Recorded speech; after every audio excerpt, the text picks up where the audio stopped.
வணக்கம் நேயர்களே, நீங்கள் கேட்டுக்கொண்டிருப்பது அண்ணா சமுதாய வானொலி 90.4 அலைவரிசை. இது இந்தியாவின் முதல் சமுதாய வானொலி.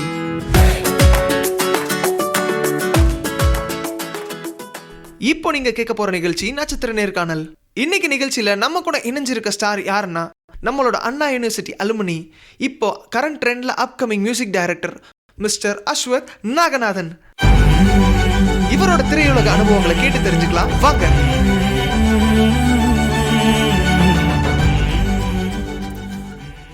வணக்கம் சார். வணக்கம். உங்கள்கிட்ட கேட்க ஆசைப்படுற முதல் கேள்வி, ஒரு அண்ணா யூனிவர்சிட்டி மாணவராக இருந்து இப்போ ஒரு கரண்ட் ட்ரெண்டில் இருக்க மியூசிக் டைரக்டராக டெவலப் ஆகிருக்கீங்க. ஸோ இந்த ஒரு ஜேர்னியை பற்றி எங்களுக்கு கொஞ்சம் சொல்லுங்களேன். ரொம்ப நல்லா இருக்குது. ஏன்னா இங்கே தான் நான் தொடங்கினேன். நான் வந்து கொஞ்சம் நேரம் முன்னாடி சொல்லிட்டு இருந்த மாதிரி அண்ணா எஃப்எம் தான் என்னோடய முதல் ஜிங்கிள் வெளியே வந்தது. இங்கே தான் கம்போஸ் பண்ணி இங்கேருந்து ஏர் பண்ணி அதை கேட்ட ஞாபகம் இருக்குது. ஸோ அதுக்கப்புறம் திருப்பியும் இப்போது ஒரு சின்ன பயணம் முடிச்சுட்டு இங்கே திரும்ப வர்றது வந்து ரொம்ப சந்தோஷமாக இருக்குது. ஹலோ சார், இப்போ நீங்கள் நிறைய அட்வர்டைஸ்மெண்ட்ஸு, ஷார்ட் ஃபிலிம்ஸ் அந்த மாதிரி நிறைய ப்ராஜெக்ட் பண்ணிகிட்டு இருக்கிறீங்க. ஸோ இது போக உங்கள் பர்சனல் ப்ராஜெக்ட் நிறைய பண்ணுவீங்க. ஸோ எப்படி அதை பேலன்ஸ் பண்ணுறீங்க? கொஞ்சம் டைம் மேனேஜ்மெண்ட் ப்ராப்பராக பண்ணிடுறோம். முன்னாடி இந்த வீக்கில் என்ன இருக்குது, இந்த மந்த் என்ன ஷெட்யூல் இருக்குது. ஸோ நானும் சரி, என்கிட்ட வேலை பார்க்குறவங்களும் சரி, அவங்க கரெக்டாக ஒரு கால் ஷீட் மாதிரி ஒன்று மெயின்டைன் பண்ணிப்போம் ஒரு டைரியில். ஸோ அந்த டைரியில் வந்து சிம்பிளாக ஒரு ஹேக்கை சொல்லணும்னா ஒரு நாளை 3 டிவைட் பண்ணிப்போம். Morning, afternoon, evening. So morning ஏதாவது பிஸியாக இருந்துச்சுன்னா மார்னிங் டிக் பண்ணிடுவோம். அடுத்தது ஈவினிங். அப்போ வந்து ஏதாவது ஒரு 2 மீட்டிங் இருந்துச்சுன்னா அதை மார்னிங் ஒரு 12 மணிக்கு ஒருத்தவங்க வரேன்னாங்கன்னா அதை கொஞ்சம் மார்னிங்கே ஷிஃப்ட் பண்ணிவிட்டு மார்னிங் 2 மீட்டிங் முடிச்சுட்டு மத்தியானம் ஃபுல்லாக ஃப்ரீயாக வச்சுப்போம். அது மாதிரி நம்ம அந்த டைம், அந்த 1 ஹவரும் அந்த ½ ஹவரும் நம்ம வந்து திருடுறது தான். ஸோ நம்ம எப்படி அதை நம்மளோட வேலையை வந்து ஸ்ப்ளிட் பண்ணி வச்சுக்கிட்டு பண்ணுறோமோ அப்படி நம்ம அந்த டைமை நம்ம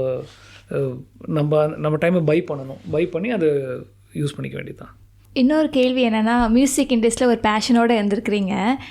ஏஆர் ரஹ்மானோட இன்டர்வியூலாம் அட்டன் பண்ணியிருக்கிறீங்க. ஸோ அந்த மொமெண்ட்டில் உங்களுக்கு ஒரு பேஷன், இது இன்னொரு லெவலுக்கு நம்ம போகணும்னு, அது எந்த மாதிரி தாட் இருந்தது சார்? இல்லை, நான் ரஹ்மான் சார் இன்டர்வியூ பண்ணுற வரைக்கும் எனக்கு வந்து மியூசிக்கில் இன்ட்ரெஸ்ட் மட்டும்தான் இருந்துச்சு. பேஷன் இருந்துச்சு. கீபோர்டு வாசிச்சுட்ருப்பேன், ராஜா சார் பாட்டெலாம் கேட்பேன். ஆனால் ரஹ்மான் சார் இன்டர்வியூ பண்ண அந்த மொமெண்ட்டில் வந்து நம்ம உள்ளே வரணும் அப்படின்னு தோணுச்சு. அவர் நம்மளும் ட்ரை பண்ணணும், நம்மளும் வந்து இண்டஸ்ட்ரிக்குள்ளே வரணும் அப்படின்னு தோணுச்சு. ஸோ அந்த இன்டர்வியூ வந்து ஒரு பெரிய சேஞ்ச் இருந்தது என்னோடய லைஃப்பில். ஒரு 40 மினிட்ஸ் இன்டர்வியூ இருக்கும். அதில் ஒரு நிறைய விஷயம் லைஃப் பற்றி, ஃபிலாசபிக்கலாக, ஸ்பிரிச்சுவலாகவும் நிறைய விஷயம் என்கிட்ட ஷேர் பண்ணிக்கிட்டார் ஆஃப் த ரெக்கார்ட். அது வந்து ரொம்ப மறக்க முடியாத ஒரு தருணமாக இருந்துச்சு. சார், நீங்கள் இப்போ இருக்க கரண்ட் ட்ரெண்டில் வந்துட்டு நிறைய டேரக்டர்ஸ் வந்து உடனே எங்களுக்கு வந்து பாட்டு வேணும், 1 வீக்கில் வேணும் அப்படின்ட்டு கேட்குறாங்க இண்டஸ்ட்ரியில். இப்போ ரீசெண்ட் ட்ரெண்ட்ஸ் அந்த மாதிரி போயிட்டுருக்கு. ஸோ இதை பற்றியான உங்களோட ஒப்பீனியன் என்ன? உங்களுக்கு இந்த மாதிரி எதாவது நடந்திருக்கா? இல்லை, எனக்கு அப்படி இருந்ததில்லை. எனக்கு நிறைய டைம் இருக்குது. நான் அவ்வளோ படமும் பண்ணேன். நான் ஒரு 6 படம் பண்ணியிருக்கேன், அவ்வளோதான். ஸோ அதில் வந்து எனக்கு நல்ல டைம் கொடுத்தாங்க, நிறைய டைம் இருந்துச்சு. இன்னொன்று வந்து கம்யூனிகேஷன் வந்து சம்டைம்ஸ் வந்து சில படங்கள் வந்து ரிலீஸ் டேட்டை பொறுத்து இருக்குது. நம்ம ஒரு கால் ஷீட் கொடுத்து வச்சுருப்போம்.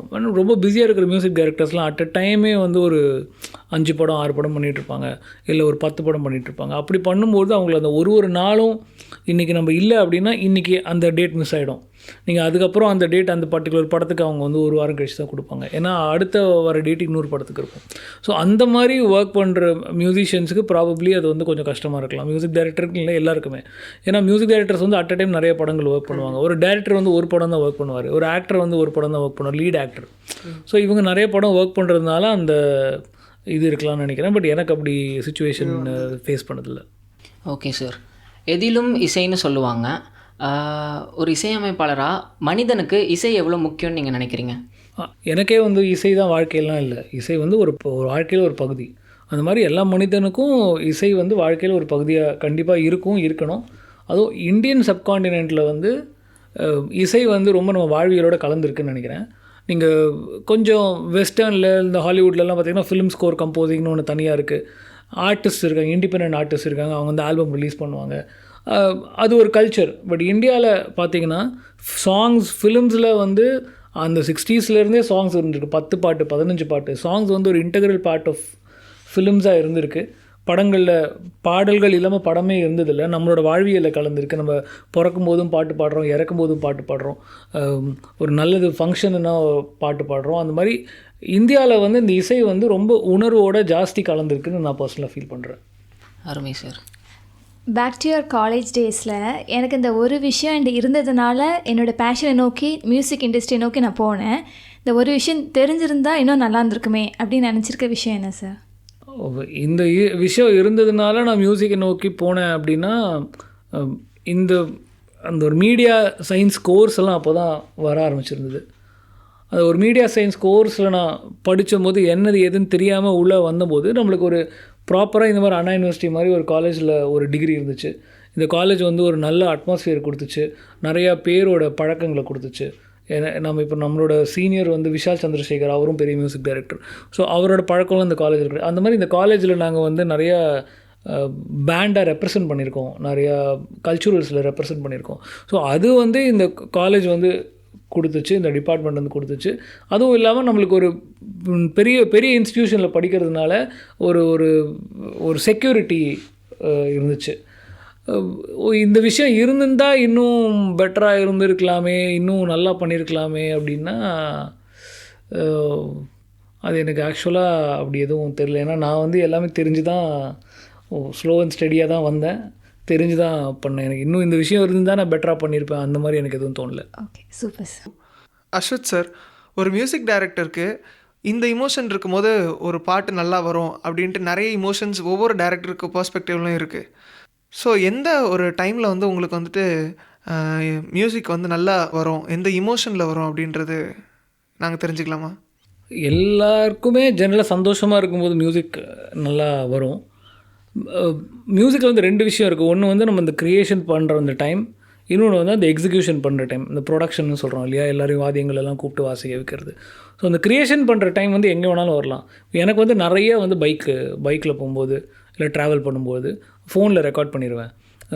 ஏதாவது ஒரு டியூன் வரும், அதில் வந்து டிராஃபிக் நாய்ஸ்லாம் இருக்கும், பக்கத்தில் லாரியோட நாய்ஸ் அது இதெல்லாம் இருக்கும், அப்படியே அந்த டியூனை ரெக்கார்ட் பண்ணிடுவோம். அதுதான் முதல்ல அந்த க்ரியேட்டிவாக பண்ணுற வேலை.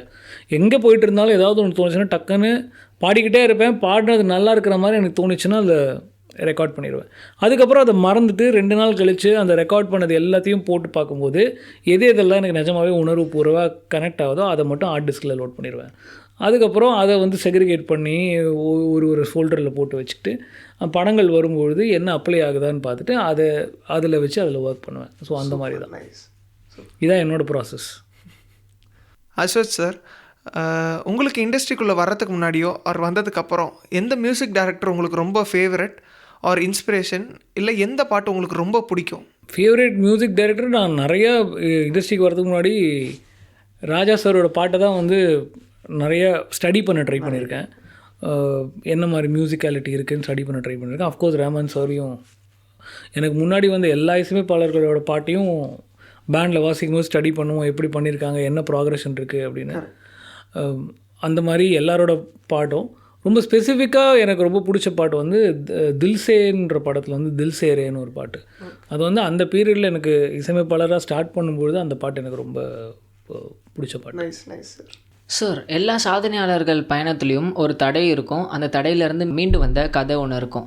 உங்களுக்கு அந்த மாதிரி ஒரு தடை வந்து அதுலேருந்து மீண்டு வந்த கதை இருந்தால் பகிர்ந்துக்கலாம் சார். இப்போதைக்கு அந்த தடையில் இருக்கிறேன்னு கூட நான் நினச்சிக்கலாம். நான் ஃபஸ்ட்டு இன்னும் சாதனையாளர்னு நினைக்கல, இன்னும் போக வேண்டிய தூரம் நிறையா இருக்குது. ஸோ தடைகள்னு சொல்ல முடியாது, நிறைய சேலஞ்சஸ் அப்படின்னு சொல்லலாம். சேலஞ்சஸ் வந்து என்ன அப்படின்னா, நம்மளுக்கான படங்கள் கரெக்டாக கிடைக்காது, நம்ம என்ன மாதிரி படங்கள் பண்ணணும்னு நினைக்கிறோமோ கிடைக்காது. இப்போ நான் எஃப்ஐஆர்னு ஒரு படம் பண்ணேன், அதுக்கப்புறம் ஃபுல்லாக த்ரில்லர் அந்த மாதிரி ஃபிலிம்ஸ் தான் வந்துட்டு இருந்தது. இப்போ அமேசானில் வந்து இன்ஸ்பெக்டர் ரிஷின்னு ஒன்று பண்ணோம். அதில் பார்த்திங்கன்னா அதுக்கப்புறம் எல்லா படங்கள் பார்த்திங்கன்னா பேய், காடு, மலை அந்த மாதிரி படமாக வந்து, ஸோ நம்மளுக்கு வந்து அந்த டைப் காஸ்டிங்னு சொல்லுவாங்க, அந்த ஒரு இதில் நம்மளை கொண்டு போய் வச்சிடுறாங்க. அதுலேருந்து உடச்சிட்டு வெளியே வர்றது வந்து ஒரு பெரிய சேலஞ்சாக இருக்குது. இப்போ நீங்கள் வந்து 200 படம் ஒரு வருஷத்துக்கு வருது தமிழில். அந்த 200 படங்களில் வந்து நீங்கள் ஒரு 30 படம் பார்ப்பீங்க, நீங்கள் ஒரு 20 படம் பார்ப்பீங்க தேட்டரில் போய். நல்லா வெளியே தெரிகிற படம்னு பார்த்தா ஒரு 30, 25. நம்ம ஃபஸ்ட்டு அந்த 25ல் இருக்கிறதே ஒரு பெரிய சேலஞ்ச். அந்த நம்ம ஒரு இசையமைப்பாளராக இருக்கோன்றதை தாண்டி அந்த 25 படத்தில் நம்ம இருக்கணும், வெளியே போய் நம்ம இந்த படத்தில் ஒர்க் பண்ணணும்னு சொன்னால் தெரியணும்.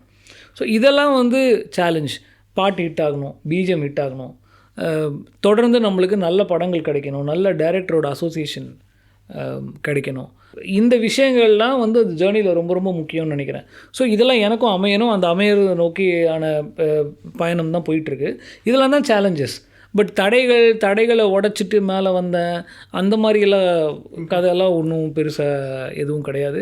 ஏன்னா எல்லாருக்குமே நிறையா வாய்ப்புகள் இருக்குது.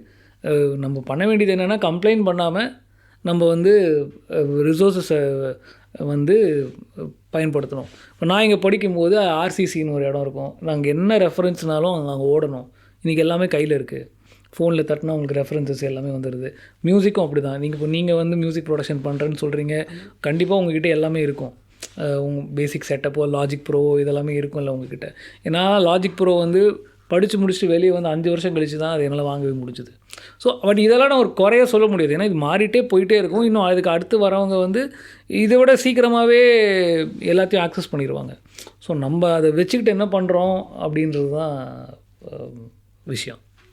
நன்றி சார். நீங்கள் சொன்ன மாதிரி இப்போ உள்ள ஜென்ரேஷன்ஸ் எல்லாமே டிஜிட்டல் வேர்ல்டில் தான் வாழ்ந்துக்கிட்டு இருக்கோம். எல்லாமே ஈஸியாக கிடைக்குது. இருந்தாலும் இப்போ உள்ள ஸ்டூடெண்ட்ஸ் எல்லாமே மியூசிக் இண்டஸ்ட்ரியில் வரணும்னு ஆசைப்பட்றாங்க. இந்தந்த டூல்ஸ் இந்தந்த சாஃப்ட்வேர் தெரிஞ்சிருந்தால் இன்னும் பெனிஃபிட்டாக இருக்கும் அப்படின்னு நினைக்கிற ஏதாவது இருக்கா சார்? முதல்ல மியூசிக் தெரியணும். சின்ன வயசில் நீங்கள் ஒரு கிளாஸ்க்கு போய் படிக்கணும்.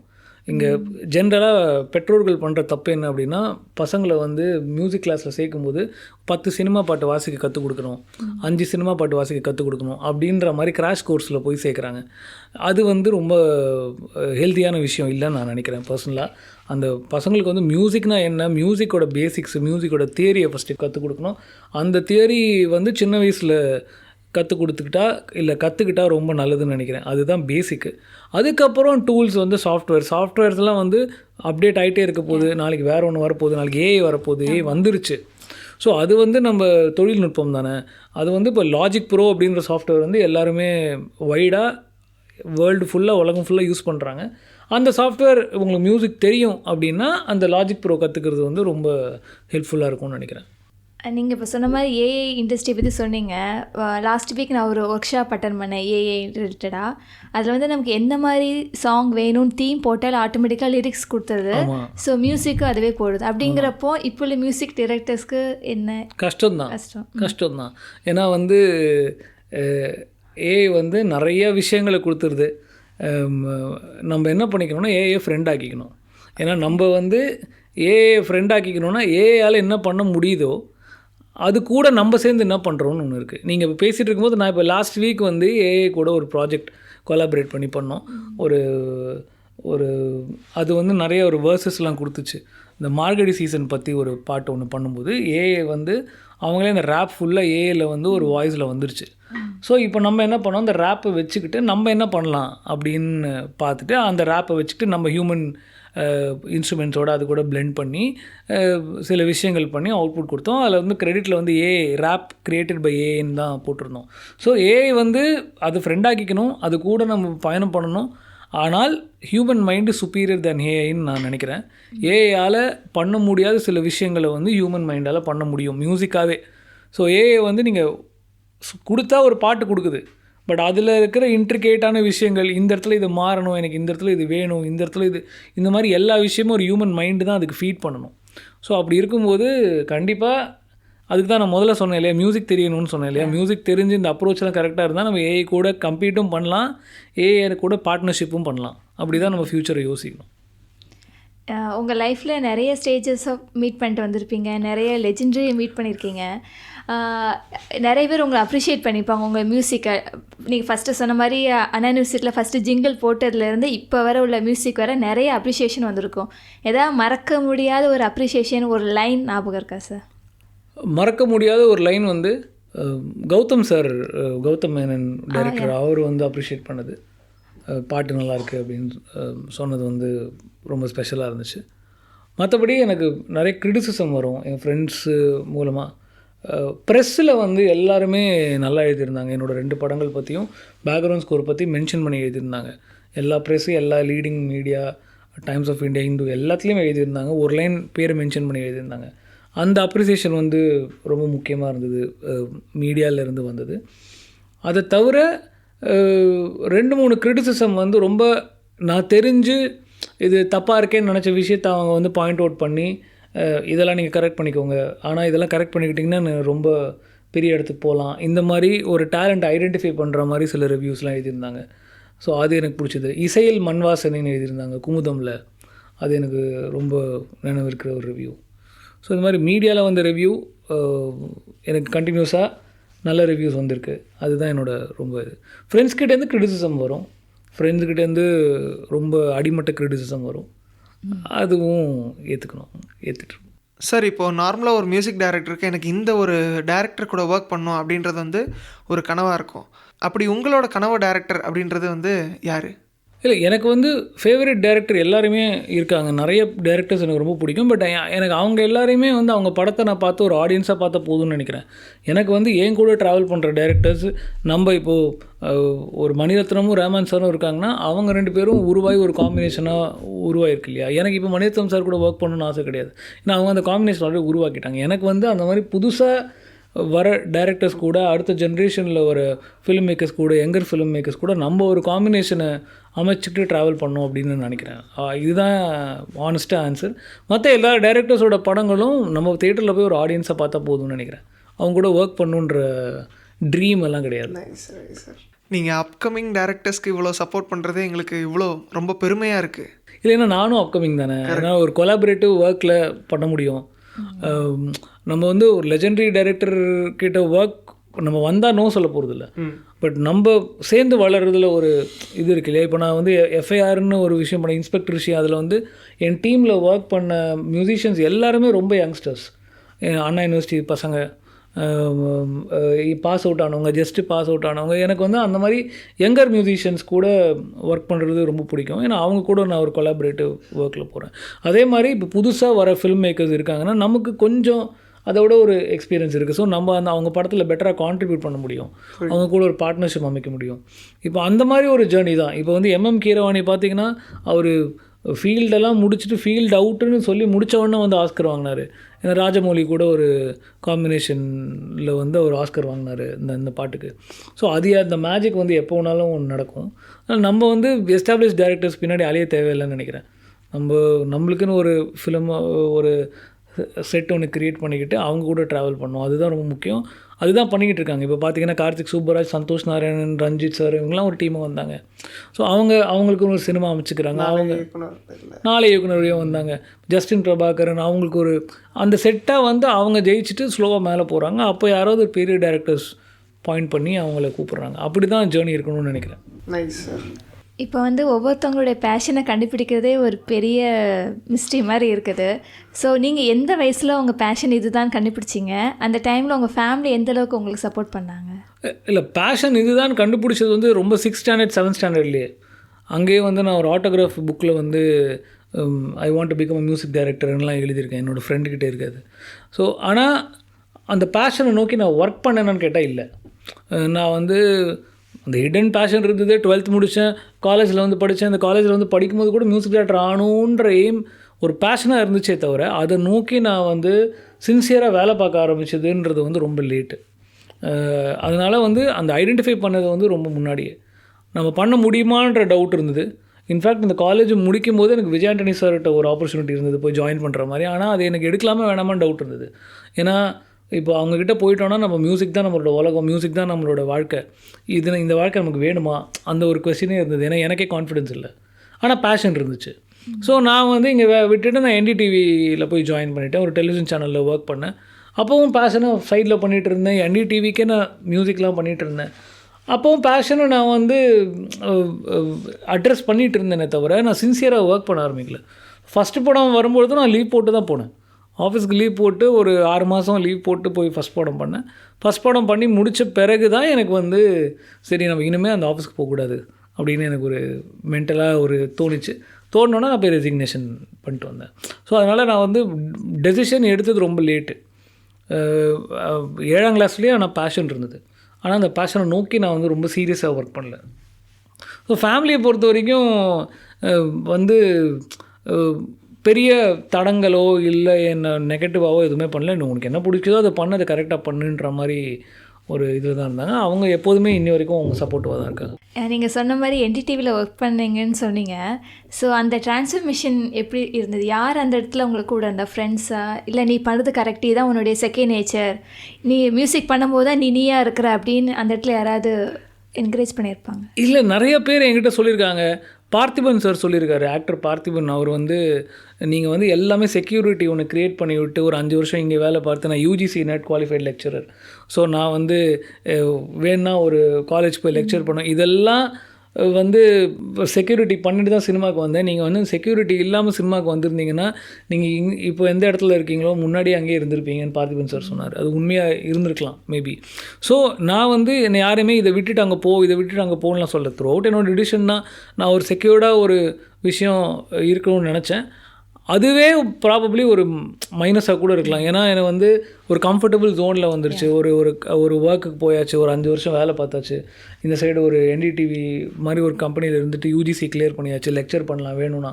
ஸோ இதெல்லாம் பண்ணி வச்சுட்டு தான் சினிமாவுக்கு வந்தோன்றதுனால அதுவே என்னை வந்து ஒரு கம்ஃபர்டபுள் பிளேஸில் வச்சிருச்சு. அதனால் நான் எப்போ ரியலைஸ் பண்ணேனோ அப்போ சினிமா பண்ணிகிட்ருக்கேன்.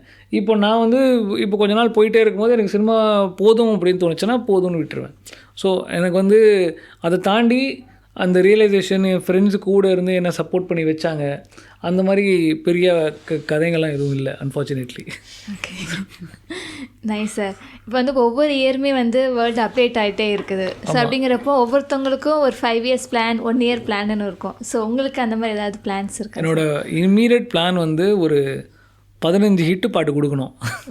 ஸோ அதுதான் என்னோடய இம்மீடியட் பிளான். ஏன்னா நான் வந்து சில படங்கள் பண்ணியும் என்னோடய பாடல்கள் இன்னும் சரியாக வெளியே தெரியல. யூடியூப்பில் போட்டு பார்த்தா இருக்கே தவிர ஹிட்டு அப்படின்ற மாதிரி ஒரு சுமார் ஹிட்டுன்னு வேணால் சொல்லலாம். ஸோ நல்லா எல்லாருக்கும் தெரிஞ்ச மாதிரி பாடல்கள் வந்து ஒரு 10 to 15 சாங்ஸ் கொடுக்கணும். அதுதான் என்னோடய இம்மீடியட் கோல். ஒரு 25 படம் ஃபஸ்ட்டு கம்ப்ளீட் பண்ணணும். அது என்னோடய ஒரு ஷார்ட் டேர்ம் கோல். இப்போ நான் ஒரு 5-6 படம் பண்ணியிருக்கேன். ஸோ 25 படம் டச் பண்ணணும். அது வந்து என்னோடய ஷார்ட் டேர்ம் கோல். நல்ல அந்த ட்ராவல் ரொம்ப என்ஜாய் பண்ணி பண்ணணும். பிடிச்ச ஆட்களோட ஒர்க் பண்ணணும். நம்மளோட கம்ஃபர்டபுள் ஆட்கள் கூட ஒர்க் பண்ணணும். ரொம்ப முக்கியமாக நம்ம ஒர்க் பண்ணுறோன்றது இல்லாமல் அந்த ஒர்க்குக்கு ரெக்கக்னிஷன் இருக்கிற மாதிரி ஒரு ஒர்க் பண்ணணும். நம்ம பண்ணுற படம் ரிலீஸ் ஆகணும், ரெக்கக்னிஷன் இருக்கணும். இதெல்லாம் தான் என்னோடய ஷார்ட் டேர்ம் கோல்ஸ். மேபி அடுத்த 5 வருஷத்துக்குன்னு வச்சுக்கலாம். ஓகே. அஸ்வத் சார், உங்களோட ஃபேவரட்டான ஜானர் ஆஃப் மியூசிக் என்னது? கிளாசிக்கல், இந்தியன் கிளாசிக்கல் டச் பண்ணுற மெலடி ரொம்ப பிடிக்கும்.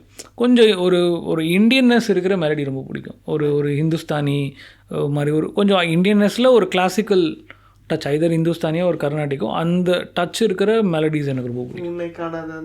அந்த மாதிரி சொல்லலாம். ரொம்ப அவ்வளோ கிளாசிக்கலாக கூட இல்லை. இப்போ சுவாசமே மாதிரி சொல்லலாம். சுவாசமே பாட்டு கேட்டிருக்கீங்களா? அந்த மாதிரி சாங் சொல்லலாம். இப்போ ஒரு படம் வந்திருக்கு, ஐ திங்க் ஒன்ஸ் மோர்னு நினைக்கிறேன். அதில் கூட ஒரு பாட்டு ரொம்ப நல்லா இருந்தது. அந்த மாதிரி கொஞ்சம் கிளாசிக்கல் இருக்கிறது பிடிக்கும். சார், மீடியாவை ஆஸ்பயர் பண்ணுற ஸ்டூடெண்ட்ஸ்க்கு நீங்கள் என்ன சொல்ல விரும்புகிறீங்க? நான் என்ன சொல்ல விரும்புகிறேன்னா, மீடியாவை ஆஸ்பயர் பண்ணுற ஸ்டூடெண்ட்ஸ் வந்து ஃபஸ்ட்டு இன்றைக்கி எல்லார் கையிலும் மீடியா இருக்குது. ஸோ மீடியாக்காக ஒரு கோர்ஸ் படிச்சுட்டு தான் மீடியாக்குள்ளே வரணும் அப்படின்ற ஒரு நெசசிட்டி கிடையாது. உங்களோட காம்படிட்டர்ஸ் வந்து எல்லா ஃபீல்டுலேருந்து வருவாங்க. மற்ற ஃபீல்டில் ஃபெயிலானவங்க வருவாங்க, மற்ற ஃபீல்டு வேணான்னு தூக்கி போட்டு வருவாங்க. அப்போது நீங்கள் மீடியானே ஒரு விஷயம் எடுத்து படிக்கிறோம் அப்படின்னும்போது நம்ம வந்து எந்த அளவு எக்யூப்டாக இருக்கணும் அப்படின்றது தான் விஷயம். ஏன்னா இதை வந்து எல்லாருக்குமே இன்றைக்கி ஒரு ஃபார்மல் இண்டஸ்ட்ரி கிடையாது. நீங்கள் if you are good enough உங்களை எடுத்துக்க போகிறாங்க, இன்னொருத்தர் குட் இனஃபாக இருந்தால் அவங்கள எடுத்துக்க போகிறாங்க. அவங்க வந்து 12th ஸ்டாண்டர்ட் பாஸ் பண்ணால் கூட பரவாயில்ல, பண்ணலனாலும் பரவாயில்ல. எலான் மஸ்க் போட்டிருந்தார் ஒரு ஸ்டேட்டஸ், நீங்கள் கோட் மட்டும் பண்ணுங்கள், நீங்கள் எந்த ஸ்கூல் போனீங்கன்னு எனக்கு கவலையே இல்லை, அப்ளை பண்ணுங்கன்னு ஒரு ஸ்டேட்டஸ் போட்டிருந்தார். ஸோ உலகம் அப்படி மாறிட்டு இருக்கும்போது நீங்கள் மீடியா படிச்சுட்டு வரீங்க அப்படின்னும்போது நம்ம எந்த அளவு டெக்னிக்கலாக ஸ்ட்ராங்காக இருக்கணும், டெக்னிக்கலாக நம்ம எவ்வளோ அப்டேட்டடாக இருக்கணும். ஃபஸ்ட்டு தியரி தெரியணும். இப்போ ஒரு கேமராமேன்னா அந்த கேமராக்கு சம்மந்தமான தியரி தெரியணும், ஆடியோ இன்ஜினியர்னால் ஆடியோ சம்மந்தமான தியரி தெரியணும். அந்த விஷயம் வந்து ரொம்ப முக்கியம்னு நினைக்கிறேன் ஒரு மீடியா ஸ்டூடெண்ட்ஸ்க்கு. ஏன்னா அதுதான் அவங்கள வந்து ரொம்ப லாங் டேர்ம் கூட்டிகிட்டு போகுது. ஏன்னா அவங்க வந்து மற்ற எல்லாருக்கூடையும் காம்பீட் பண்ணிகிட்ருக்காங்க.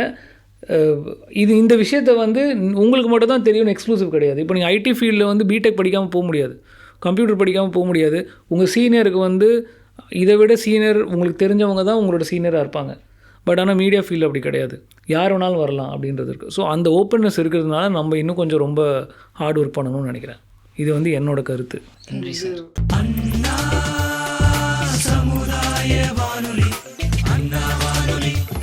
சமுதாய வானொலி, இது இந்தியாவின் முதல்வரான சமுதாய வானொலி, அண்ணா வானொலி, சமுதாய வானொலி. சார், இப்போது தியேட்டருக்கு பண்ணுற ஒரு மியூசிக்குக்கும் ஓடிடிக்கு பண்ணுற ஒரு மியூசிக்குக்கும் என்ன டிஃப்ரென்ஸ்? லைக் எது ஈஸி, எது கஷ்டம்? இல்லை, ஈஸி கஷ்டன்றது கிடையாது. நம்மளோட ப்ராசஸ் வந்து ஒன்று தான். ஓடிடியை பொறுத்த வரைக்கும் அவங்க டிவைசஸ் ஸ்பெசிஃபிக்காக இருப்பாங்க. இப்போ ஓடிடி வந்து நீங்கள் மொபைல் ஆக்சஸ் பண்ணலாம், கம்ப்யூட்டரில் ஆக்சஸ் பண்ணலாம். ஸோ அந்த மாதிரி டிஃப்ரெண்ட் டிவைசஸ்க்கு ஏற்ற மாதிரி அவங்கக்கிட்ட வந்து நிறைய ஸ்பெக்ஸ் இருக்கும். ஸோ நம்மளோட ஆடியோவை வந்து அந்த ஸ்பெக்ஸில் டெலிவர் பண்ணுறது வந்து ரொம்ப முக்கியமான ஒரு விஷயமா இருக்கும். மிக்ஸோ ப்ராசஸோ நம்ம கம்போஸ் பண்ணுறதோ மாறாது. சினிமானா சாங்ஸ் இருக்கும். ரெண்டாவது நம்ம தியேட்டரு அப்படின்னும் போது உங்களுக்கு அந்த தியேட்டரோட இம்பேக்டாக நம்ம நிறையா ஹெவியாக பண்ணுவோம். ஆர்ஆர்லாம் வந்து நல்ல ஹெவியாக நிறையா லேயர்ஸ் வச்சு நல்லா இம்பேக்ட் ஜாஸ்தி இருக்கிற மாதிரி மியூசிக் பண்ணுவோம். ஓகே, தியேட்டரில் வந்து இவ்வளோ ஸ்பீக்கர்ஸ் தாங்கணும், இவ்வளோ பெரிய ஆடிட்டோரியமில் வந்து அந்த இம்பேக்ட் இருக்கணும் அப்படின்னு சொல்லிட்டு. ஓடிடின்னு இருக்கும்போது ஜென்ரலாக எல்லோரும் டிவியில் தான் மேக்ஸிமம் பார்ப்பாங்க. ஹோம் தியேட்டரில் பார்க்குறவங்க கம்மி, முக்கால்வாசி 2 ஸ்பீக்கர் டிவியில் தான் பார்ப்பாங்க. ஸோ அதுக்கு தகுந்த மாதிரி டயலாக்ஸுக்கு ஸ்பேஸ் கொடுத்து ஒர்க் பண்ணுவோம். பட் மிக்சிங்குன்னு பார்த்தீங்கன்னா வந்து ப்ராசஸ் எல்லாமே சேம் தான். பட் ஓடிடி அப்படின்னா இப்போ நீங்கள் ஹோம் தியேட்டர் வச்சுருக்கீங்கன்னா 5.1 வந்து இந்த ரூம் அளவு வச்சுருப்பீங்க. இங்கே ஒரு 5.1 ஸ்பீக்கர்ஸ் வச்சுருக்கீங்க, இந்த ரூம் அளவு வச்சுருப்பீங்க. ஸோ அதுக்கேற்ற மாதிரி ஒரு மிக்ஸ் இருக்கும். தியேட்டரில் பார்த்தீங்கன்னா உங்கள் சைடில் இருக்க ஸ்பீக்கர்ஸ் இன்னும் நல்லா தள்ளி இருக்கும். மேலேயும் ஸ்பீக்கர்ஸ் இருக்கும்.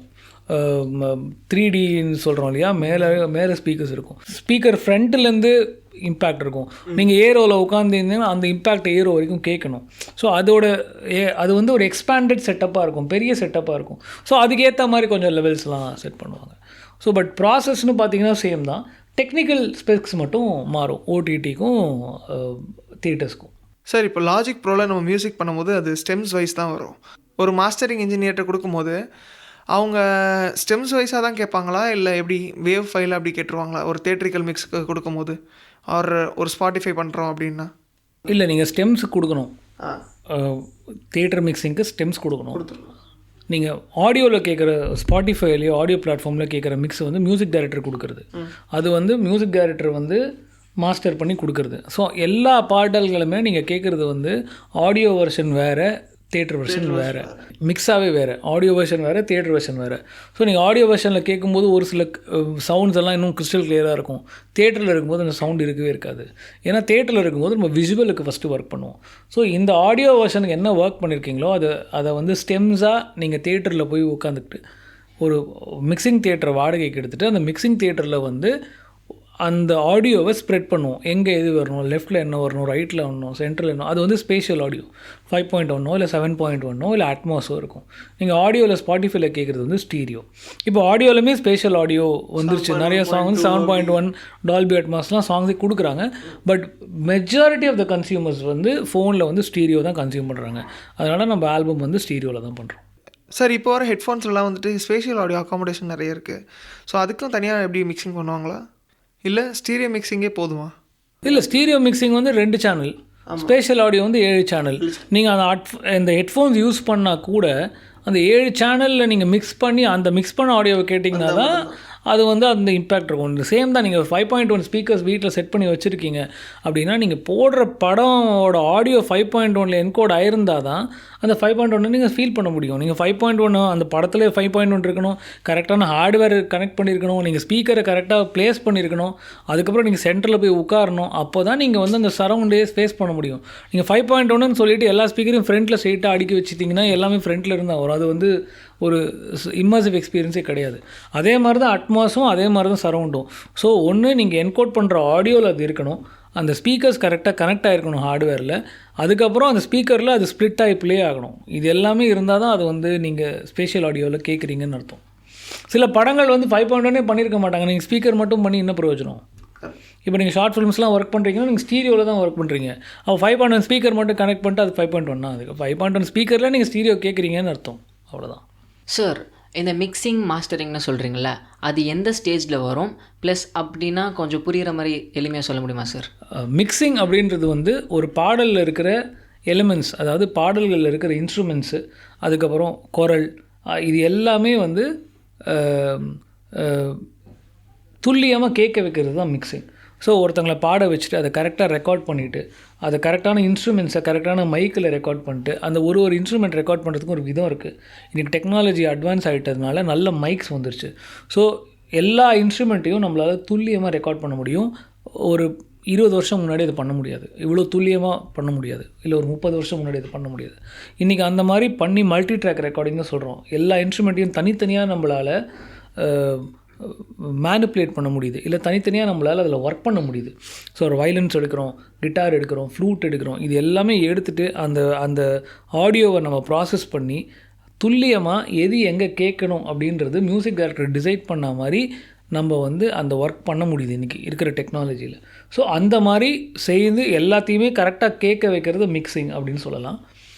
மாஸ்டரிங் அப்படின்றது வந்து அந்த மிக்சிங் அப்படின்றத வந்து நீங்கள் கேட்குற ஆடியோ டிவைஸ் ஒரு ஃபோன்லேயோ ஒரு டிவிலேயோ நல்ல லவுடாக அதை எக்ஸ்பேண்ட் பண்ணி பளிச்சுன்னு கேட்க வைக்கிறது, அந்த பிரைட்னஸாக கேட்க வைக்கிறது வந்து மாஸ்டரிங்னு சொல்லலாம்.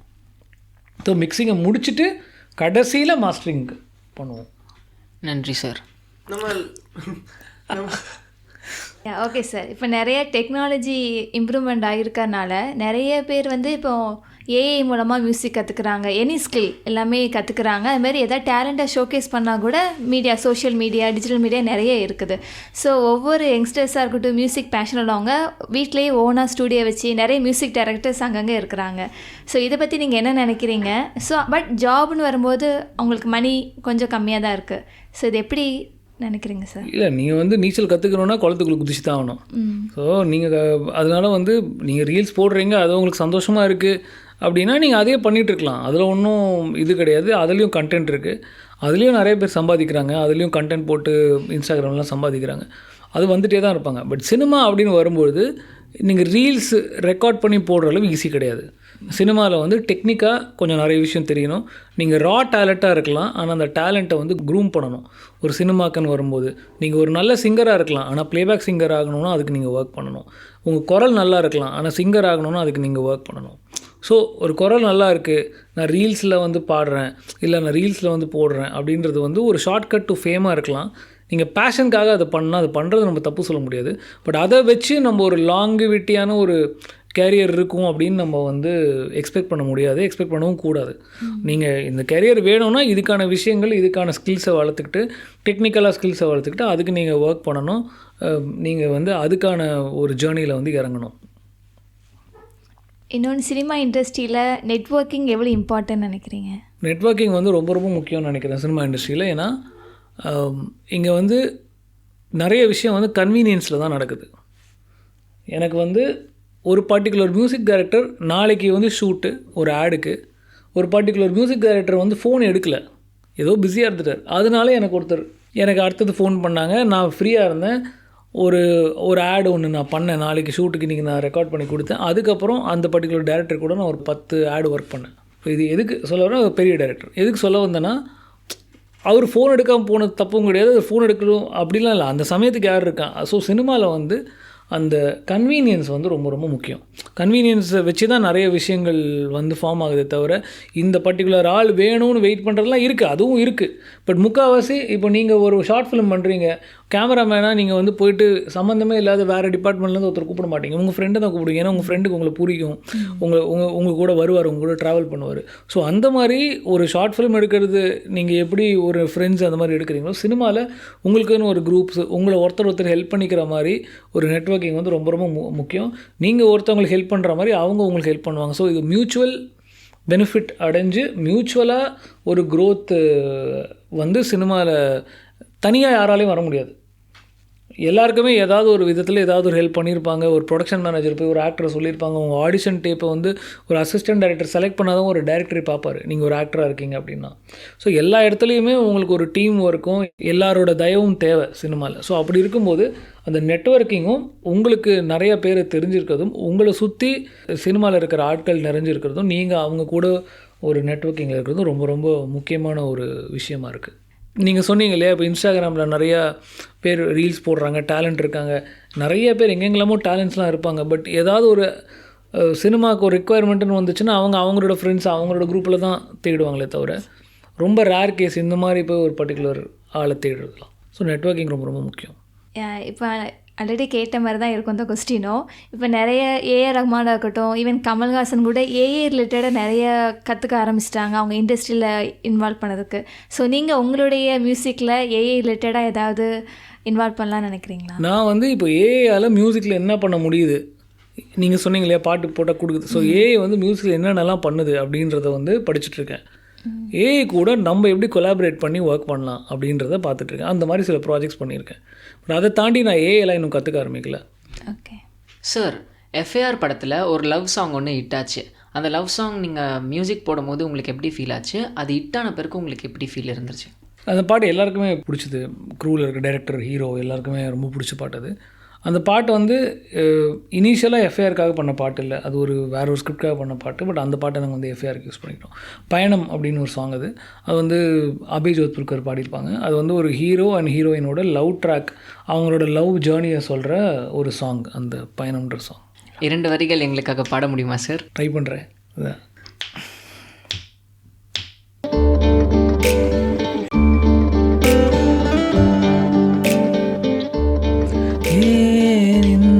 கிறக்கம் தாழாத மயக்கம் சில்லென்ற இரவும் அதில் தொடங்கும் இந்த பயணம் பேசாத மொழியும் ஓஹோ தேயாத நிலவும் என்னோடு அவளும் இங்கு தொடங்கும் இந்த பயணம் முதல் முறை உயிர் வரை சிலிர்த்து பார்க்கிறேன் அவள் தரும் உணர்விதா என்னையே கேட்கிறேன்.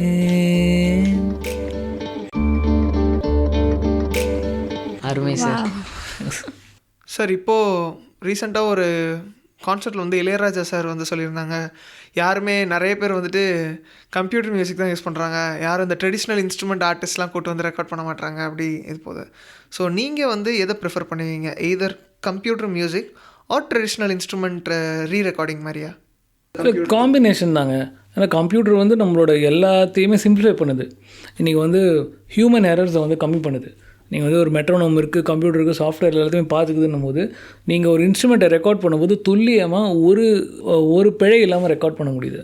ஸோ கம்ப்யூட்டர் யூஸ் பண்ணாலுமே, டிஜிட்டலில் ரெக்கார்ட் பண்ணாலுமே நம்ம லைவ் இன்ஸ்ட்ருமெண்ட் வச்சு தான் ரெக்கார்ட் பண்ணுறோம். அதில் நம்ம கீபோர்டும் சிந்தசைசரும் அந்த சிந்தசைசர் க்ரியேட் பண்ணக்கூடிய அந்த சவுண்ட்ஸையும் யூஸ் பண்ணுறோம். அதுக்கும் நீங்கள் மியூசிக் வாசிக்க தெரியணும். ஸோ கம்ப்யூட்டரே வந்து மியூசிக் போடாது. கம்ப்யூட்டர் வந்து ஒரு டூல் மாதிரி நம்மளோட நிறைய விஷயத்தை வந்து சிம்பிளிஃபை பண்ணுது. கம்ப்யூட்டர் வந்து நம்மளோட நிறைய விஷயத்தை சிம்பிளிஃபை பண்ணதே தவிர கம்ப்யூட்டரே வச்சு மியூசிக் போட்டுற முடியாது. நான் வந்து கம்ப்யூட்டரோட யூசேஜ் ப்ளஸ் ஒரு மெயின் ஸ்ட்ரீமாக நீங்கள் வாசித்து ரெக்கார்ட் பண்ணி இது ரெண்டும் ஒரு காம்பினேஷனாக தான் நான் ப்ரிஃபர் பண்ணுறேன். சிந்தசைசர் யூஸ் பண்ணி, கம்ப்யூட்டர் யூஸ் பண்ணி, ஆனால் லைவான மியூசிக் ரெண்டுத்தையும் சேர்ந்து ரெக்கார்ட் பண்ணுறது தான் நான் வந்து ப்ரிஃபர் பண்ணுறேன். லைவான மியூசிக் நீங்கள் ரெக்கார்ட் பண்ணுறதுக்கு எனக்கு கம்ப்யூட்டர் வேணும். உங்களுக்கு கம்ப்யூட்டர் தான் ரெக்கார்ட் பண்ணுறீங்க. சார், ஒரு ட்ரெடிஷ்னல் இன்ஸ்ட்ருமெண்ட் ஆர்டிஸ்ட் வந்து இப்போ வராங்கன்னா அவங்க வந்து ஒவ்வொரு பாட்டுக்கு தனித்தனியாக நீங்கள் ரெக்கார்ட் பண்ணுவீங்களா, ஆர் ஒரு என்டையர் செஷனுக்கு எல்லா டைம் சிக்னேச்சருக்கும் சேர்த்து வச்சு அந்த இன்ஸ்ட்ருமெண்ட் ரெக்கார்ட் பண்ணி அதை லைப்ரரி மாதிரி அப்படி ஸ்டோர் பண்ணி வச்சுக்கிருவீங்களா?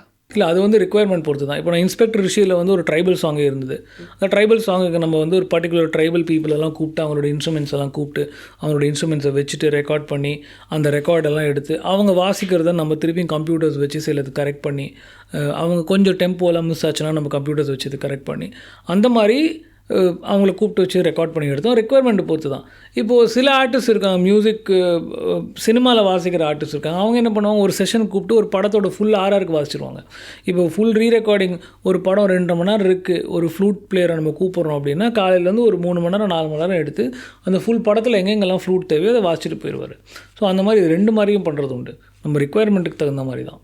பட் நம்ம நீங்கள் சொல்கிற அந்த ஸ்பெசிஃபிக்காக கூப்பிட்டு வச்சது இந்த ட்ரைபல் பீப்புளை நம்ம ரெக்கார்ட் பண்ணி அவங்களோட சவுண்டெல்லாம் ரெக்கார்ட் பண்ணி அவங்களோட சவுண்டை வச்சு க்ரியேட் பண்ணி ஒரு சாங் வந்து இந்த இன்ஸ்பெக்டர் ரிஷி சீரீஸில் பண்ணோம். அதில் தான் ஓப்பன் ஆகும் அந்த சீரீஸ் வந்து அதில் தான் ஓப்பன் ஆகும் அந்த சாங்கில். சார், ஒரு இசையமைப்பாளராக நீங்கள் சொல்கிற ராகத்துக்கு இன்ஸ்ட்ருமெண்ட்ஸ் ப்ளே பண்ணுவாங்களா, இல்லை இன்ஸ்ட்ருமெண்ட்ஸ் ப்ளே பண்ண வச்சுட்டு நீங்கள் அதுக்கப்புறம் ராகத்தை க்ரியேட் பண்ணுவீங்களா? இசையமைப்பாளர் மியூசிக் டைரக்டர்ன்றவங்க வந்து மியூசிக்கை எப்படி இருக்கணும்னு டைரக்ட் பண்ணுறவங்க, டிசைன் பண்ணுறவங்க. ஸோ முதல்ல அந்த டைரக்டர் கூட ரிக்குவயர்மெண்ட்டை கேட்டுட்டு நம்ம என்ன பண்ண போகிறோம் அப்படின்றது ஒரு ப்ளூ பிரிண்ட் க்ரியேட் பண்ணிடுவோம், வாசித்து காமிச்சிருவோம் அந்த டைரக்டரோட அப்ரூவலோட. டைரக்டரோட அப்ரூவல் ஆகிடுச்சு அப்படின்னு உடனே நம்ம என்ன சொல்கிறோமோ அதை எல்லோரும் வந்து வாசிப்பாங்க. நம்ம வாசிக்கிறவங்களுக்கு எவ்வளோ ஃப்ரீடம் கொடுக்குறோம் அப்படின்றது நம்மளோட நம்மளை பொறுத்து இருக்குது.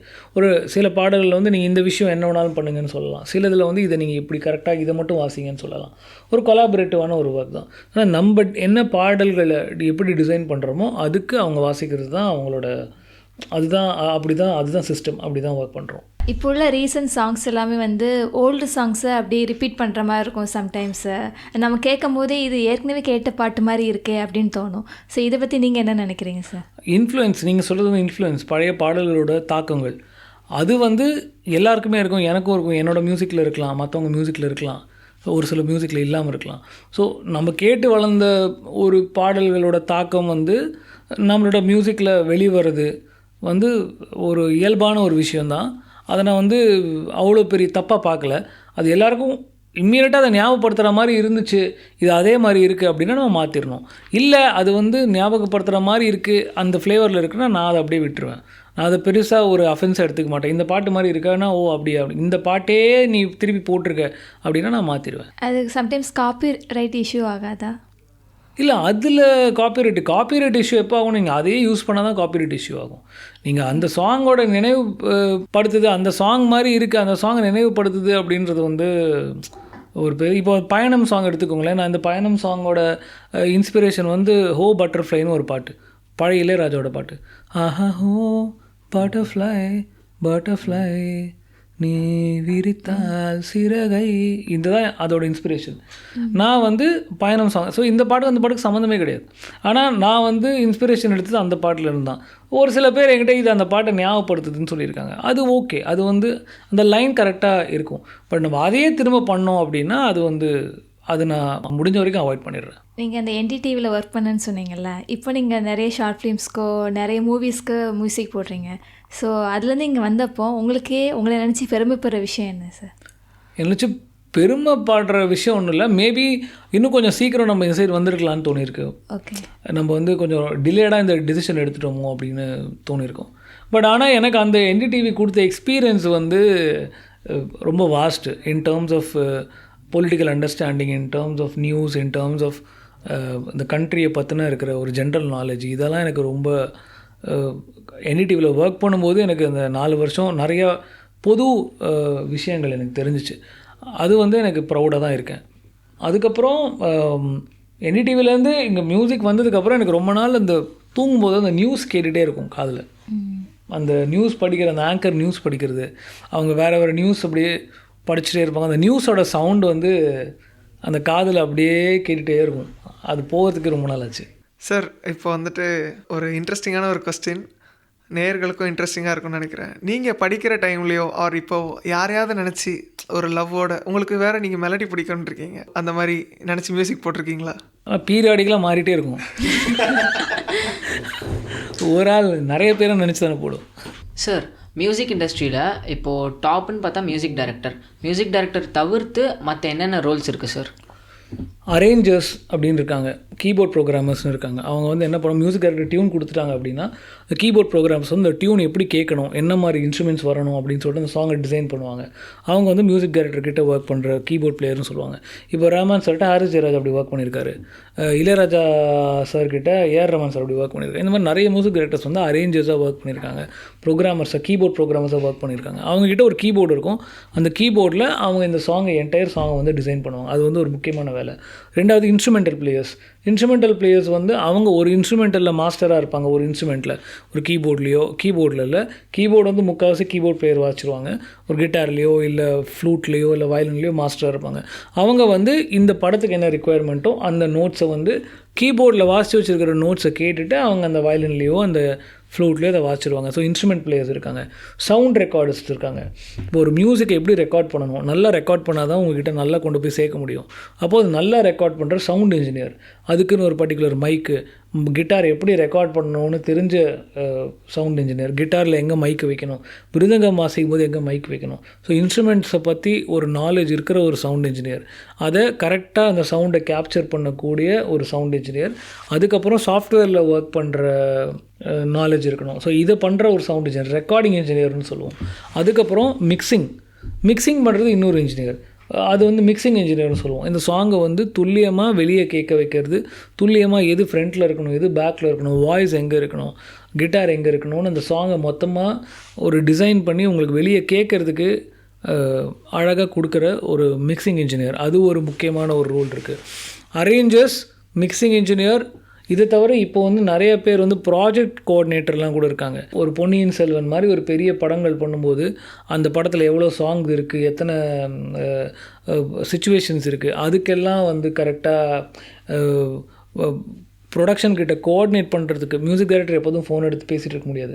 ஸோ இது கோஆர்டினேட் பண்ணுறதுக்கு இந்த ப்ராஜெக்டை மேனேஜ் பண்ணுற ஒரு முக்கியமான ஒரு ஆட்கள் இருக்காங்க. அப்புறம் சிங்கர்ஸ் இருக்காங்க, சிங்கர்ஸ்க்கு சொல்லித்தரவங்க இருக்காங்க, வோக்கல் சூப்பர்விஷன் சொல்லிட்டு. இப்போது எல்லாத்தையுமே மியூசிக் டைரக்டர் பண்ண மாட்டாங்க. மியூசிக் டைரக்டர் டியூனை போட்டாங்க அப்படின்னா அந்த டியூனை அரேஞ்சர்ஸ் ஒர்க் பண்ணிவிட்டு ஒரு மியூசிக்கல் கோஆர்டினேட்டர் வச்சுக்கிட்டு எல்லாரையும் ஃபிக்ஸ் பண்ணிவிட்டு சிங்கர்ஸ்க்கு போயிட்டு இவங்க இன்னொரு சிங்கர் வந்து சொல்லித் தருவாங்க எப்படி பாடணும்னு. ஸோ மியூசிக் டைரக்டர் வந்து எல்லாத்தையுமே ரிமோட்டாகவே ஒரு ஃபோனில் கேட்டுகிட்டே இன்றைக்கி வந்து ஒரு பாட்டை வந்து முடிக்கலாம். அதுக்கு எல்லாமே அதுக்கு தகுந்த ஆப்பர்ச்சுனிட்டிஸும் அதுக்கு தகுந்த ஆட்களும் இருக்காங்க. இப்போ நீங்கள் சொன்ன மாதிரி மியூசிக் இண்டஸ்ட்ரியாக இருக்கட்டும், சினிமா இண்டஸ்ட்ரியில் நிறைய ரோல்ஸ் நீங்கள் இப்போ சொன்னீங்க. ஆனால் ஒரு கைண்ட் ஆஃப் என்னென்னா சினிமானாலே வந்து ஃபுல் டைம் ஒர்க்கு. இப்போ ஐடி ஜாப்னா 9 to 5 அந்த மாதிரி உண்டு. பட் சினிமாங்கிறப்போ வந்து ஃபுல் டைம் ஸ்டூடியோ, இந்த ப்ராஜெக்ட் முடிகிற வரை அதுலேயே இருக்கிற மாதிரி இருக்கும். அது உண்மையா எப்படி சார்? அது உண்மைதான். ஆனால் வந்து உங்களுக்கு சினிமா அதுக்கேற்ற மாதிரி பே பண்ணணும். நீங்கள் ஐடியில் 15 வருஷம் சம்பாதிக்கிறது சினிமாவில் 2 வருஷத்தில் சம்பாதிக்கலாம்.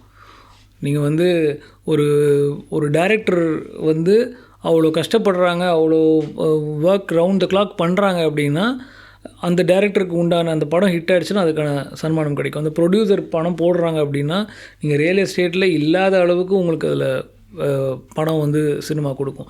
ஸோ இது எல்லாருக்கும் நடக்கணும்னு அவசியம் இல்லை. இந்த ஃபேசினேஷன் தான் எல்லாரையும் ஓட வைக்குதுன்னு சொல்கிறேன். நீங்கள் ஐடி வந்து ஒரு ஸ்டேபிள் ரெகுலரான ஒரு கரெக்டான ஜாப்.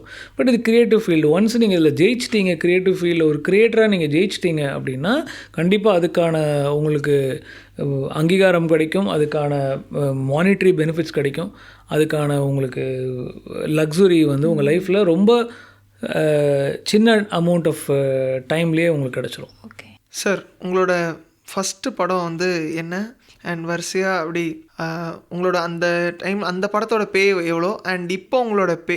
இல்லை, நான் வந்து சினிமாவை பொறுத்த வரைக்கும் சேலரின்றது வந்து டைரக்டருக்கு இந்த சேலரின்ற மாதிரி பேசுவாங்க. பட் மியூசிக் டைரக்டருக்கு வந்து ஜென்ரலாக ஒரு படத்துக்கு இவ்வளோ அப்படின்னு பேசிடுவாங்க. ஸோ ஒரு படத்துக்கு நீங்கள் மியூசிக் பண்ணுறதுக்கு ஒரு 10 லட்ச ரூபா இல்லை ஒரு 15 லட்ச ரூபா இந்த மாதிரி வந்து ஒரு அமௌண்ட் உங்களுக்கு வந்து ஃபிக்ஸ் பண்ணிடுவாங்க. அது வந்து டிபெண்ட்ஸ். அது வந்து உங்களோட சேலரின்றதை தாண்டி அந்த படத்தோட சைஸை பொறுத்து. இப்போ நீங்கள் ஒரு எஃப்ஐஆர் மாதிரி ஒரு பெரிய படம் பண்ணும்போது ஜாஸ்தியாக இருக்கும். நான் இப்போ பண்ணிகிட்ருக்க ஒரு சின்ன இண்டிபெண்டன்ட் ஃபிலிம் இருக்கும்போது கம்மியாக இருக்கும். ஸோ அந்த அமௌண்ட்லேயே நீங்கள் வந்து என்ன பண்ணணும்னா மியூசிஷியன்ஸ்க்கு பே பண்ணணும், ஆர்டிஸ்ட்க்கு பே பண்ணணும். ஸோ நீங்கள் வந்து படம் முடிகிற வரைக்கும் உங்கள் சம்பளம் எவ்வளோன்னு உங்களுக்கு தெரியாது. ஸோ நீங்கள் வந்து ஒரு பெரிய மியூசிக் டைரக்டர் ஆகிட்ட பிறகு நீங்கள் வந்து தனியாக உங்களுக்கு சம்பளம்னு ஒன்று வாங்கிக்கலாம். பட் இப்போது அப்கமிங்காக இருக்கிற மியூசிக் டைரக்டர்ஸ் எல்லாருக்குமே படத்துக்கு மொத்தமாக ஒரு பேக்கேஜ்னு சொல்லுவாங்க, அந்த மாதிரி தான் பே பண்ணுவாங்க. அந்த பேக்கேஜில் நீங்கள் முடித்து எவ்வளோ மிச்சம் பண்ணுறீங்களோ அது வந்து உங்களோட சேலரின்ற கணக்கு தான். ஸோ நீங்கள் அது வந்து ஒரு படத்துக்கு படம் மாறும். என்னோடய முதல் படம் வந்து நளனும் நந்தினியும்னு ஒரு படம். அந்த படத்துக்கு வந்து ஆக்சுவலாக நான் வந்து ஒரு மியூசிக் டைரக்டர், நான் மாதம் எனக்கு சேலரி கொடுத்தேன். அந்த ப்ரொடியூசர் அவர் வந்து மாதம் சேலரி கொடுத்துருந்தார். நான் மாதம் ஆனால் அவர் மற்றவங்க எல்லாருக்கும் அவரே பே பண்ணிட்டார். நான் ஸ்ரேயா கோஷல் கூட ஒர்க் பண்ணேன், சங்கர் மாதவன் கூட ஒர்க் பண்ணேன். ஸோ எனக்கு மாதம் எனக்கு சேலரி மாதிரி கொடுத்துட்டே இருந்தார், கார்பரேட் கம்பெனி மாதிரி. நான் போய் ஜாலியாக ஒர்க் பண்ணிட்டு வந்தேன். அங்கே வந்து அவர் வந்து மற்ற எல்லாருக்கும் அவர் மொத்தமாகவே பே பண்ணிட்டார். ஸோ நளனும் நந்தினியும்ன்றது என்னோடய ஃபர்ஸ்ட் படம். அதுக்கப்புறம் நான் வந்து தமிழ் செல்வனும் தனியார் அஞ்சலும்னு ஒரு படம் பண்ணேன். அது ஜெய் நடிச்சிருந்தார். அந்த படம் தெலுங்குலேயும் வந்தது. அதில் ஒரு சில போர்ஷன்ஸ் மட்டும் பேக்ரவுண்ட் ஸ்கோருக்கு மட்டும் ஒர்க் பண்ணேன். இப்போது அதுக்கப்புறம் எஃப்ஐஆர்னு ஒரு படம் பண்ணேன். ஒரு ஜீல வந்து திட்டம் போட்டு திருடுற கூட்டம்னு ஒரு ஒரிஜினல் ஃபிலிம் இருக்குது, அதுக்கு மியூசிக் பண்ணியிருந்தேன். இப்போது 2 சின்ன படம் பண்ணுறேன். இன்னும் நான் முடிச்சிட்டேன், பட் டைட்டில் இன்னும் பண்ணல, டைட்டில் வைக்கல, அனௌன்ஸ் பண்ணல. இன்ஸ்பெக்டர் ரிஷின்னு ஒரு சீரீஸ் பண்ண அமேசானில். அது வந்து கிட்டத்தட்ட 3 படத்தோட ஒர்க்கு. ஏன்னா 10 மணி நேரம் footage, 10 episodes, 9 hours footage. So கிட்டத்தட்ட 3 படத்தோட ஒர்க்கு இருந்துச்சு. இன்ஸ்பெக்டர் ரிஷி சீசன் 1 அது அமேசான் ப்ரைமில், அது கார்ப்பரேட் கூட ஒர்க் பண்ணோம். இப்போ இன்ஸ்பெக்டர் ரிஷி சீசன் 2 ஒர்க் பண்ணிகிட்ருக்கோம். ஸோ இதுதான் என்னோடய லைனப். Thank you sir. இவ்வளோ ஒரு பிஸி ஸ்கெட்யூல்லையும் எங்கள் ரேடியோவுக்கு வந்து எங்கள் கூட டைம் ஸ்பெண்ட் பண்ணி உங்கள் எக்ஸ்பீரியன்ஸை ஷேர் பண்ணிக்கிட்டீங்க. ஸோ இது எங்களுக்கும் நேயர்களுக்கும் ஒரு நல்ல இன்ஸ்பிரேஷனாக இருக்குன்னு நம்புகிறோம். Thank you sir. ரோஷன், செல்வ ஷக்கீலா மற்றும் திவின் இவங்க 3 பேர் கூடயும் இவ்வளோ நேரம் அண்ணா எஃப்எம் நேயர்களுக்காக என்னோட பயணத்தை ஷேர் பண்ணிக்கிட்டது எனக்கு ரொம்ப சந்தோஷமாக இருந்தது. இந்த நிகழ்ச்சியை ஏற்பாடு செஞ்ச விஜய் சார் மற்றும் அண்ணா எஃப்எம் டீம் அவங்களுக்கு எல்லாருக்கும் என்னோட நன்றி தெரிவிச்சுக்கிறேன். Thank you sir. நேயர்களே, இது போல அடுத்த நட்சத்திர நேர்காண நிகழ்ச்சியில் உங்களை வந்து சந்திக்கிறோம். தொடர்ந்து கேளுங்கள். இது உங்கள் அண்ணா சமுதாய வானொலி 90.4 அலைவரிசை. நன்றி, வணக்கம்.